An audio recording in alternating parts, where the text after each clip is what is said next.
It's one party, folks. It's one goddamn murderous sociopathic party. It just came out a few days ago that one of the biggest funders to Donald Trump is and will be the Blackstone CEO Steve Schwarzman. Now, Blackstone Group is one of the largest investment firms in the world. It is also the largest owner of rental properties across the United States.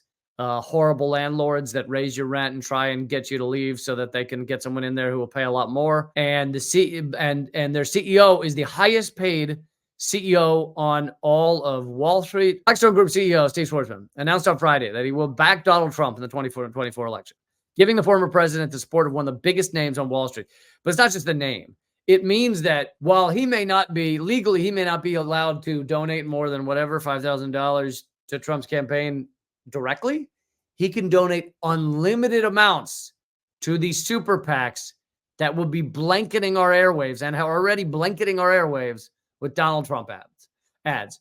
So imagine if he gives $100 million, which is nothing to him, $100 million to blanket your television with Trump ads. And that's exactly what Sheldon Adelson did last time around, gave $100 million to get Trump into office. The election Trump won. Schwarzman, the billionaire co-founder and chair of the world's largest private equity firm and a GOP Mega donor.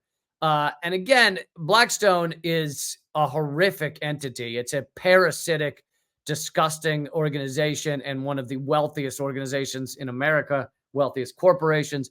Here's just one article. Blackstone comes to collect how America's largest landlord and Wall Street's highest paid CEO are jacking up rents and ramping up evictions. So their business, and this is not all they do. They also buy up businesses and basically gut them and sell them for parts. They don't make an effort to save these things. They just buy them up, gut them, and sell them, and make a lot of money doing that. So they do nothing for the United States, for the American people, for your average people. They're just parasites. They're absolutely ticks in politics. They're absolutely just leeches on American corporate business. Now, American corporate business is kind of parasitic to begin with, but long story. So this is a leech on a leech. It's a centipede situation. They create nothing. They buy up rental properties and then jack up the rents to such a degree that most of the people who are living there have to leave. And then they try and find people that are willing to pay exorbitant rates. And this is part of the reason. It's one of many reasons that U.S. Rents and housing costs are so astronomic that 2/3 of all Americans can't afford a house. And that's not a house in one of the expensive cities. That's a house anywhere across the United States. Okay, so that's Blackstone. No surprise, right, that he would fund Donald Trump. Shouldn't be of a shock. Then who is one of the biggest funders? And again, I give Ben Norton credit for connecting these two things. Who is one of the biggest funders and biggest contacts and the people that are actually controlling Joe Biden and Biden's administration? I mean, we know Joe Biden's not controlled by anything. He's just walking around in footy pajamas, but his administration. And that is BlackRock. Okay, well, Lee, why do you say they're funded by the same people? BlackRock and Blackstone are two different things. I'll get to that. Here is just a few articles. And again, these are not radical mags I'm showing you right here. This is Bloomberg. Biden ties to BlackRock deepen with latest treasury hire. Former executive Eric von Nostran joins the Treasury Department. That article from 2022. BlackRock, as most of you know, is the largest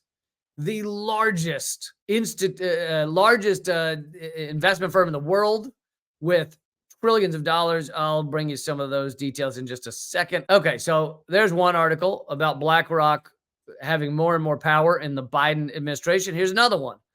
And this is from not long after he got into office, meaning he was owned by BlackRock from the word go. The ties that bind BlackRock and Biden. It's growing harder and harder to see where Wall Street begins and Washington, D.C. ends. I mean, that's a bit of an exaggeration. Wall Street's owned Washington for years now. Take BlackRock, for example. BlackRock is the biggest investment firm globally. At the end of the first quarter of 2021, BlackRock had more than $9 trillion. That's well over $10 trillion now. $9 trillion assets under management. To put this into perspective, only 2 countries in the world have GDP figures larger than BlackRock's total AUM. That'd be the US with 21 trillion and China with 14.7 trillion. So BlackRock is bigger monetarily than every country in the world except the US and China. President Joe Biden and Vice President Kamala Harris even followed former President Obama's lead, turning to BlackRock when they sought out economic and financial advisors for the new presidential cabinet. Again, this article was a few months into Biden's administration, already owned by BlackRock. Brian Deese, a former BlackRock investment executive, serves on the National Economic Council. Adewale Adeyemo, former chief of staff to BlackRock's chief executive, is the top official at the Treasury Department. I don't know why they say top official. He was the deputy. So he wasn't Secretary of Treasury. He was Deputy Secretary of Treasury. Formerly the global chief investment strategist at BlackRock, Michael Pyle, is now the chief economic advisor to Vice President Harris. I should note Deese, Adeyemo, and Pyle all also worked with the Obama administration. The firm, meaning BlackRock, now has a profound influence on the Biden administration. This also explains why BlackRock was given the job of overseeing the gutting of Ukraine, the selling off of Ukraine. That was being done by BlackRock. BlackRock was also oversaw the sending of trillions of dollars to Wall Street during the pandemic under Trump. Okay, so BlackRock, hugely influential in Biden's administration because they secretly own it. Hugely influential in the Obama administration because they own it. And it's not just BlackRock, right? It's other Wall Street banks as well, JP Morgan, Citibank, but BlackRock is more important. It's at least slightly. So these are two different things, right? You got Blackstone, you got BlackRock. Why? One's funding Trump, one's funding Obama, one's funding Biden. What do you mean same? What do you mean same thing? Same people, same goons, same parasites, same vampiric pieces of shit funding the 2 presidential candidates that are actually one presidential piece of vomit. Here is from techopedia.com. BlackRock's largest institutional shareholders. So who owns BlackRock? Who are the top shareholders that have the most say in BlackRock and the most to gain when BlackRock does well and controls things? Who are they? Top institutional shareholders of BlackRock are Vanguard, BlackRock itself, and State Street. Okay, Vanguard, BlackRock, and State Street. Now let's go over to Blackstone, which is funding Donald Trump. Who owns Blackstone? Top shareholders of Blackstone, Vanguard, and BlackRock. Number 1, number 2. And number 4 is State Street. BlackRock owns, at least is one of the top shareholders of Blackstone. So when Blackstone does something, they are absolutely going to make sure it fits with what BlackRock wants, because they are never going to highly alienate their biggest shareholders, and Vanguard as well. And Vanguard is one of the top owners of BlackRock. So, of course, they have say in what BlackRock does, and BlackRock has say in what Blackstone does. And I don't just mean a little say. I mean, they're never going to go against these things. They would never go against their top shareholders in any way. So when you say Blackstone is funding Trump and BlackRock is funding Biden and controlling Biden, it's the same shit. It's the same parasitic circle jerk of incredibly rich people on Wall Street that are funding the same goddamn people. This is what I mean when I say it's one party. It's one party. They're owned by the same people. And even if they weren't owned by the same people, they stand for 90% or more the same core issues of the country: capitalism, environmental destruction, endless wars, genocide in Gaza. They all stand for the same things. You know, one of the biggest ones that they stand together on, which some people might not know, is climate crisis and fossil fuels. And I would say the 2 biggest red lines that I have for voting for someone like Donald Trump or Joe Biden, 2 of the big red lines. I have other red lines, but here are 2 big ones. Do they support a genocide?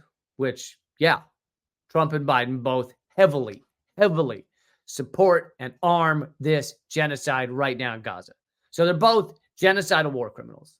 And if Trump wins, which it seems like he will, he's not going to change the genocide in Gaza. He might slightly ramp it up, but it's going to be about the same. Number 2 of my red lines. Sorry, I was putting up, this is the number 2 finger here. I was putting up that finger, but I didn't have this one up, so it looked like I was saying number 1. I was like, number 2, which is a weird, like, if you're going to hold up one finger, don't say number 2. Never do that. So I really should have had 2 fingers up, but this one was tired.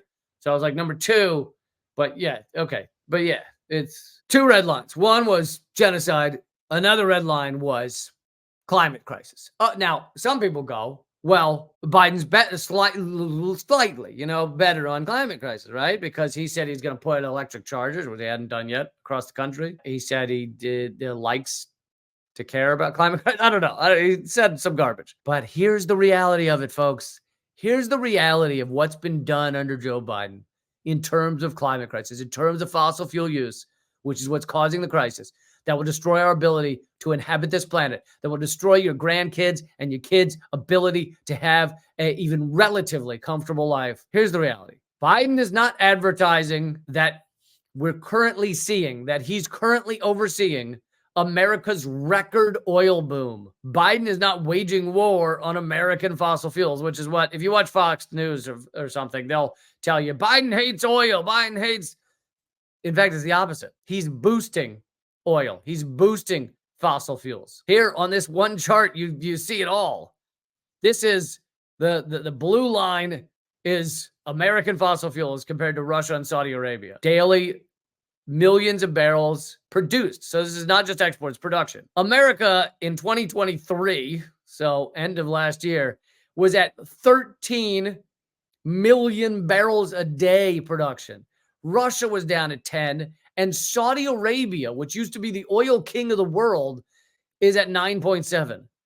So the U.S. is lapping these other countries in oil production, the other biggest oil countries, lapping them. We are pushing for more climate crisis as much as we can. This is under Joe Biden. Under Joe Biden. He's also opened up more public lands for drilling than Trump did. Anything you hear about climate crisis, climate change, anything you hear about Democrats caring about those, it is meaningless.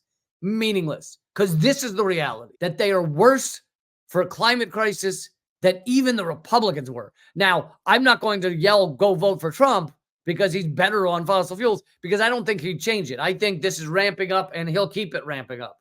And so will Biden.